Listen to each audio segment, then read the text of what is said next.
አላምንም። ውሸቴን ነው እያወራ ያለው። ምክንያቱም እትዬ ከሽምግልናው በፊት እዚህ ቤት መታታቅ ምን እንደሆነች እና የት እንደምትኖር ደግሞ ማናችንም አናውቅም።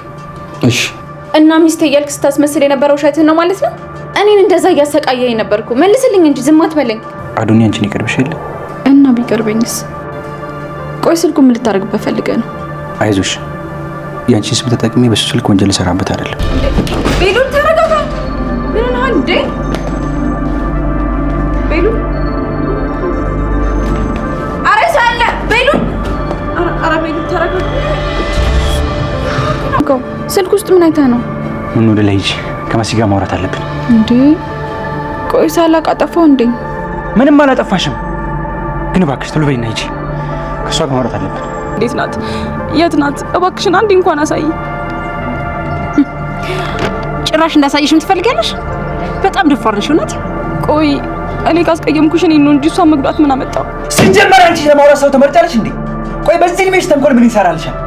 ስሚ፣ የምጠይቅሽን በስራ ካልመለስሽ ገና ዱላም ይኖራል። ማትናገሪ ከሆነ ግን ሮጠሽ ከኔ ማምለጥ አለብሽ። አረ ወንድሜ ምንድን ነው? የኑኒ ምርመራ ውጤት አንቺ ጋር የተቀመጠው አይደል? የምን ምርመራ ውጤት? እረፊ እርሱ። ዛሬ በጣም ስለተናደድኩ ሰው የምሰማበት ሁኔታ ላይ አይደለም። ስለዚህ በቀጥታ የምጠይቅሽን በቀጥታ። ሄሎ ማሚ፣ ቤሉል የሕክምና ወረቀት ወሰደብኝ። ምን አታደርጊው ሜርሽው? እኔ እኮ ክፍሌን ስለሚፈትሹት ነበር አንቺ ጋር ያደረኩት። በፈጣሪ እንዴ! እና ልሞት ይሻል ነበር። ቆይ ይሄ እንዴት ታደርጊያለሽ? የማትረቢ እንዴ! በቃ አልቻልኩም፣ አማራጭ አጣሁ።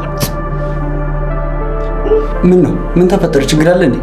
ወንድሜ ቤሉል አንቺን ያሳገተሽ ሰው የቅርብ ሰው ነው እያለ ነበር። ምን ኑኑ?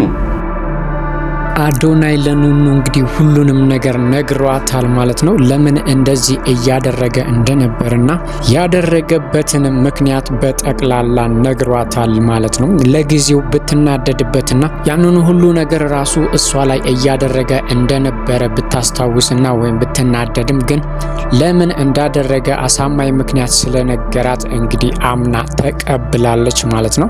ሁሉንም ነገር ያደረገው ለራሱ ብቻ ሳይሆን እንግዲህ ማወቅ የሚፈልጋቸው ነገሮች ስላሉና ከኋላ ብዙ የተደበቁ ሚስጥሮች ስላሉ ያንን ነገሮች ደግሞ እሷም እንድታግዘው አነግሯታል ማለት ነው። በሐሳቡም ተስማምታለች። ግን ይሄንን የነገራትን ሚስጥር ለማንም እንደማትናገርና ጠብቃ የምትኖር ከሆነ ብቻ ነው ይሄ ነገር የሚሆነው ማለት ነው። እንግዲህ በዚህ መሃል እያወሩ እያለ እንግዲህ አዶናይ እንደሚያስታውስ ሲያወሩ ኤልሹ ሰምታቸዋለች ማለት ነው። በእርግጥ እስካሁን ድረስ ለማንም አላወራችም። ኤልሹ ግን ለቤሉል ለመናገር ብትሞክርም ቤሉል ግን ሌላ ስሜት ውስጥ ስለነበረ አላዳመጣትም ማለት ነው። አሁን ላይ እንግዲህ አዶናይ ኑንያትን አሳምኗታል ማለት ነው። እሷም ከሱ ጋር ለመስራትና እሱን ለማገዝ ተስማምታለች ማለት ነው። እንግዲህ ማስመሰሉም አሁን እንደነበረው ይቀጥላል ማለት ነው። እሷ ግን ሁሉንም ነገር እንደሚያውቅና እንደሚያስታውስ በእርግጠኝነት አውቃለች ማለት ነው። ሌላው እንግዲህ መሲ ነች። መሲ ከሄለን ጋር የገባችው ሰጣ ገባ ትልቅ ችግር ውስጥ ጨምሯታል ማለት ነው። እንግዲህ ከቴዲ ጋር ሆና ብዙ ነገር ሄለንን ለማድረግ ብታስብም አሁን ላይ ግን ቴዲ የት እንደገባ ምንም ነገር አይታወቅም። ስለዚህ መሲን ራሱ ሄለን በቁጥጥሯ ስር አድርጋታለች ማለት ነው። እንግዲህ እናቷ ሄለን ጋር ስለሆነች መሲ ደግሞ የምትባለውን ነገር ምንም ሳታመነታ ሁሉንም ነገር አድርጋለች ማለት ነው። የተጠራችበት ድረስም ሄዳ ምንነቱ ያልታወቀ ወረቀት ላይ አስፈርማታለች። ምን ይሁን ምን እንደው ምንም ሳታቅ ምንድነው ብላ ሳትጠይቅ ራሱ ፍርሃት ውስጥ ስለነበረች የእናቷ ነገር በጣም ስላሳሰባትና ስላስጨነቃት እዚህ ወረቀት ላይ ከፈረምኩኝ ምናልባት እናቴን ትለቅልኛለች ብላም ስላሰበች ወረቀቱ ላይ ምንም ጥያቄ ሳታነሳው ፈርማለች ማለት ነው። ወረቀቱ እንግዲህ ምን ይሁን ምን ማንም ያወቀ ሰው የለም፣ ግን ሌላም ማስጠንቀቂያ ሰጥታታለች ማለት ነው። ከዛ ቤት ውስጥ መውጣት እንዳለባቸውና በእንግድነት መጥተው እዛ ቤቱ ውስጥ ምንም ያለ ህፍረት እስከዛሬ ድረስ መኖራቸው ራሱ አሳፋሪ እንደሆነ ነግራት በቅርቡ እንዲወጡ አድርጋታለች ማለት ነው። መሲም በዚህ ነገር ተስማምታለች። እንወጣለን ግን እናቴን መልሽልኝ ብትላትም አልሰማቻትም።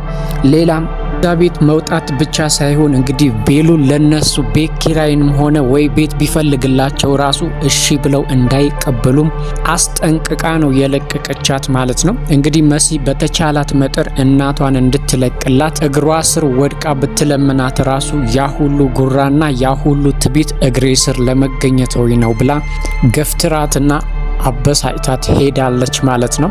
እንግዲህ አሁን ላይ ሄለን መሲን በቁጥጥሯ ስር አድርጋታለች ማለት ነው። በዛ ላይ መሲ አሁን ላይ የቴዲ መጥፋት በጣም አሳስቧታል። ምክንያቱም በዚህ ሰዓት በጣም ያስፈልጋታል። እናቷ ሄለን ጋር ነው ያለችው። እንግዲህ ከሄለን ጋር ተጋፍጦ ሊያደንላት የሚችለውና የሄለንን አካሄድና ስራዋን በሙሉ የሚያውቀው ቴዲ ነበረ።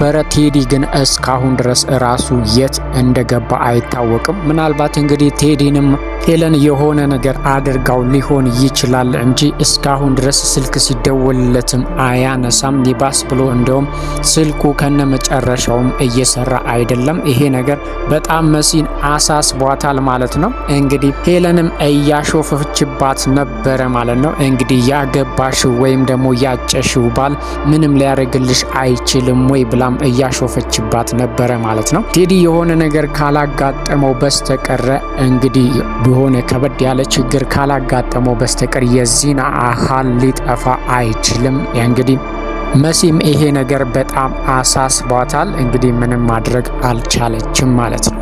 ሌላው ቤሉል ከረፈደም ቢሆን ነቅቷል። የእናቱ ስራና እያደረገች የነበረችው ነገር እንግዲህ እስካሁን ተኝቼ ነበረው ምን እያደረግኩ ነው እያለ ራሱን እየወቀሰ ነበረ ማለት ነው። ከዚህ በፊት አዶናይ እንግዲህ ኑኑ የታገተችበትን መኪና ታርጋ ቁጥር ይዞ ነበረ። አንዳንድ ፍንጮችም ለቤሉል እየነገረው ነበረ ከዚህ በፊትም ማለት ነው። ይሄንን ነገር ደግሞ ቤሉል ያኔ በእናቱ ላይ ትልቅ እምነት ስለነበረው ማንንም ማመን አልቻለም። እንግዲህ ዛሬ አሁን ኤልሹን ተከትሎ በሄደበት ሰዓትና ለራሱ በስልኩ መረጃ በሚይዝበት ሰዓት የመኪናው ታርጋና እሱ ጋር ያለው እሱ የያዘው የመኪና ታርጋና አዶናይ ጋር ያለውን ታርጋ አመሳስሏል።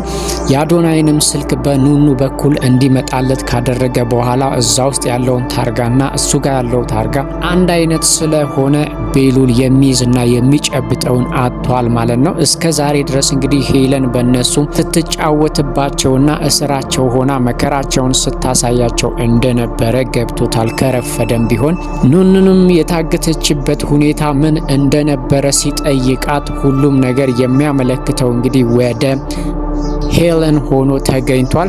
አሁን ላይ ቤሉል ለሄለን ያለውን ግምት ሙሉ በሙሉ ጥሎ ጥሩ ስራ እየሰራች እንዳልሆነና መጥፎ ስራዎችን እያደረገች እንደሆነ አውቋል። ስለዚህ የኑኑንም HIV አለብሽ ብላ ያስመረመረቻትን ወረቀት ከኤልሹ በጉልበት በግድ ተቀብሏታል።